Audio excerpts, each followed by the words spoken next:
Salut les maniacs du gros son qui tâche, j'espère que vous allez bien. Bienvenue dans cette petite vidéo où je vais vous parler de mes groupes favoris. On m'a posé comme question, je ne sais plus quel maniac m'a posé la question il y a quelques temps, est-ce que je peux faire une vidéo avec mes groupes fétiches? Alors je vous propose ce soir 10 de mes groupes favoris. C'est amusant parce que il y a 15 ans ça n'aurait pas été cette liste-là.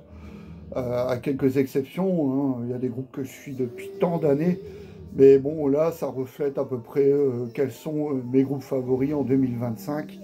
Bon, il y a pas mal de vieilles choses. Après, il y a des groupes que j'ai pas volontairement oubliés, mais leur discographie n'est pas suffisamment étoffée. Je pense par exemple à des groupes de death metal comme Rebellion, que j'adore, ou encore Diabolic, Angel Corpse. Là, la plupart des groupes, ils ont un minimum 7-8 albums derrière eux, voire bien plus. Après, je n'aime pas tout dans la discographie de ces groupes, c'est une partie de leur discographie, mais elle est de telle qualité que je ne pouvais ne pas les mentionner. On y va les Maniacs, vous êtes prêts? Allez, il s'agit, pendant longtemps, c'était mon groupe favori, quand j'ai commencé à écouter cette musique vers 82, de manière sérieuse. Ça a été mon groupe favori. Je vais bien sûr parler des Australo-Écossais de AC/DC. Alors ça, c'est un de mes tout premiers contacts avec le hard rock. Cette fameuse pochette, je ne savais pas lire. Donc pour moi, c'était l'album appelé La guitare dans le ventre. Voilà. Avec mon frère, on disait ah ouais, AC/DC, la guitare dans le ventre. Donc bon, bien sûr, l'album live avec Bon Scott. Même si mon album préféré reste l'album studio Let There Be Rock, accessoirement mon premier disque également, la pochette européenne bien sûr, et donc voilà, AC/DC. Bon ensuite, j'ai un peu décroché d'AC/DC pendant pas mal de temps. Figurez-vous qu'en 96, lorsqu'ils sont passés à Liévin, je n'ai pas voulu y aller, pour la simple et bonne raison que à la base, ça devait être Anthrax, la première partie, à l'époque de Stomp 442. Si Anthrax avait été en première partie des AC/DC, j'y aurais été, mais ils ont été remplacés par les Wild Hearts, et comme pour moi, AC/DC à l'époque de Ball Breaker, j'étais pas un immense fan, j'étais plus dans ma période brutal metal, donc enfin groove metal, death metal, tout ce qu'on veut. Voilà, je les ai honteusement boycottés. Bon, je me suis rattrapé. Je les ai vus une fois en 2000 pour la tournée Stiff Upper Lip, mais ça se limite à ça. Voilà. Alors là, un de mes groupes favoris, et ce depuis 1995, je veux bien sûr parler de Vader, que j'écoute depuis 1993 et la sortie de Ultimate Incantation. Mais suite à leur prestation en première partie de Malevolent Creation, qu'ils ont littéralement ridiculisé ce soir-là, c'était au Caméléon de Lille, en décembre 95, je suis devenu fan. Mon album préféré, bien sûr, c'est De Profundis avec Silent Empire. Et depuis cette date, j'essaye de les suivre au maximum. Je les ai vus un paquet de fois. Je vais les voir encore une fois cet été à l'Alcatraz, à Courtrai, Festival Alcatraz. Alors, bien sûr, le Priest, Judas Priest, que j'écoute depuis 1986. J'ai vraiment découvert le Priest avec cet album-là, Defenders of the Faith. Je connaissais quelques titres que j'avais entendus en radio, comme par exemple Fever, que je n'aimais pas, ou encore The Reaper. Mais je suis devenu vraiment fan, évidemment, avec cet album en 90. Un mardi soir de 90 sur M6, ils diffusent ce clip, le clip de Painkiller, et je me suis pris l'intro de Scott Travis en pleine gueule, et ça a été pour moi vraiment une révélation. Je suis vraiment devenu fan du Priest avec cet album en 90. Un groupe que je détestais à ses débuts, enfin à mes débuts d'amateur de musique hard rock et metal, Kiss. Pour moi, Kiss, c'était Dynasty, I Was Made for Loving You, du disco rock. Donc, bien sûr, j'ai revu mes jugements depuis. Cet album-là, Dress to Kill, c'est le troisième album de la formation originale, paru en mars 75, avec bien sûr l'immortel Rock'n'Roll All Night et tous les autres titres, hein, Lover All I Can repris par Anthrax, Room Service, Two Timer, Ladies in Waiting, Rock Bottom, Come On and Love Me, Anything for My Baby, She. Je les ai tous cités, mais mon album préféré, celui qui m'a vraiment fait aimer Kiss en 1986, c'est lors de la découverte de cet album, Creatures of the Night. Un album qui figurera dans une de mes prochaines vidéos concernant les grosses productions, les albums au son qui tâchent. Parce que cet album-là, d'un point de vue son, il est somptueux. Mais ouais, quand j'ai entendu ça, j'ai dit voilà, c'est le Kiss que j'aime, le Kiss heavy metal. Donc voilà, c'est là vraiment pour moi Kiss est devenu un groupe crédible à mes oreilles. Raven, en 1986, je découvre cet album. Mauvaise pioche, je veux pas qu'ils se battent, leur album le plus commercial. Et finalement, j'ai quand même essayé maintes et maintes fois. Donc ça a été tout d'abord cet album-là.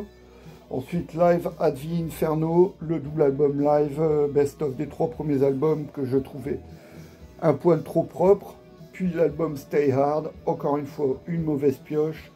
L'album de la dernière chance, c'est en 1989, All for One. Et c'est là que je me suis dit, bon, ok, Raven, c'est un groupe que je vais approfondir, avec qui je vais devoir compter. Donc,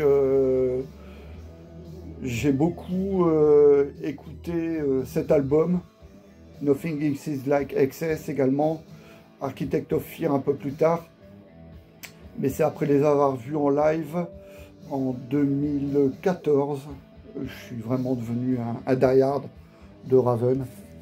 Et avec cet album-là, ça n'a fait qu'enfoncer le clou. Parce que cet album-là, c'est un de leurs tout meilleurs, hein, avec un de mes morceaux favoris, Feeding the Monster. Donc c'est l'album de 2015, je pense. Yes, sur Steamhammer, Raven. Un de mes groupes favoris, un groupe français, ADX, que je suis depuis 1985, et la sortie de leur premier album, Exécution, que j'avais pu entendre et découvrir sur une radio qui est spécialisée dans l'électro maintenant, Galaxy. Mais auparavant c'était une radio rock et il y avait cette émission TNT animée par Satanas qui m'a fait découvrir toutes les curies Devil's Records, dont cet album d'ADX, Exécution, qui m'a vraiment mis la claque. Et c'est le groupe que je suis depuis 1985, donc ça reste mon groupe français favori. Donc là il s'agit bien sûr du live Exécution publique, enregistré à la Mutualité en 1987. C'était la date en compagnie de Titan et des Allemands de Noise Hunter, immortalisé sur cet album live à la pochette Gatefold. Donc voilà, ADX, mon groupe français préféré. Un petit break là, j'ai oublié de vous présenter le groupe. Vandenberg, c'est ce qu'on écoute, le troisième album du Flying Dutchman Adrian Vandenberg en 1985, l'album Alibi, dernier album avant que Adrian Vandenberg rejoigne le Serpent Blanc de David Coverdale en 1987. Je ne peux pas oublier Motorhead évidemment. Là il s'agit du No Remorse. Un des tout premiers groupes de hard rock, hein, c'était les groupes de mes frères, Motorhead, AC/DC, Scorpion, Van Halen. J'adorais Motorhead. Et jusqu'à l'album Orgasmatron, j'étais vraiment à fond dedans. Et curieusement, quand Filthy Animal Taylor est revenu en 87 et qu'ils ont sorti successivement Rock'n'Roll, le live No Sleep at All 1916, pour moi c'était la fin, quoi. Et comme j'expliquais dans une de mes vidéos précédentes, j'ai dû attendre la tournée Overnight Sensation et leur fantastique concert de l'Aéronef pour redevenir fan du groupe. Mais sinon pendant 4-5 ans, Motorhead c'était un peu mort pour moi. Mais bon, depuis ils sont devenus au top dans mon cœur. Parfait exemple d'un groupe dont j'aime une partie de leur carrière, Iron Maiden, que j'aime jusque Somewhere in Time en 86. Donc vous allez me dire, ça ne fait que 6 ans de carrière, puisque le premier album date de 1980. Mais entre 80 et 86, voilà, il y a zéro faute. Hein. Et surtout pas les 3 premiers albums avec Clive Burr à la batterie. Et curieusement, j'ai vraiment découvert Iron Maiden vers 84 avec Peace of Mind. Et j'aimais pas la production, j'aimais pas le son. En fait, la batterie, c'était pas Clive Burr et je savais pas.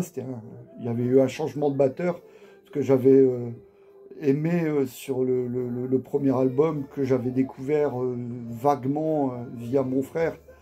Les Prowlers, Phantom of the Opera, je ne le retrouvais pas sur Peace of Mind. Et il m'a fallu quelques années pour vraiment apprivoiser ce disque. Mais quand j'ai découvert Killers et Number of the Beast successivement en 85, là, c'est vraiment le Iron Maiden que je retrouvais et que j'avais adoré, quoi. Allez, encore un petit Maiden, le Picture Disc de la réédition du premier album, Picture Disc de 2020. Là aussi, encore un groupe dont j'aime une partie de carrière. Slayer, bien sûr. Donc là, c'est l'album Hello Waits de 85. Slayer, jusque 2001, c'était vraiment, pour moi, les dieux Slayer, et surtout sur scène.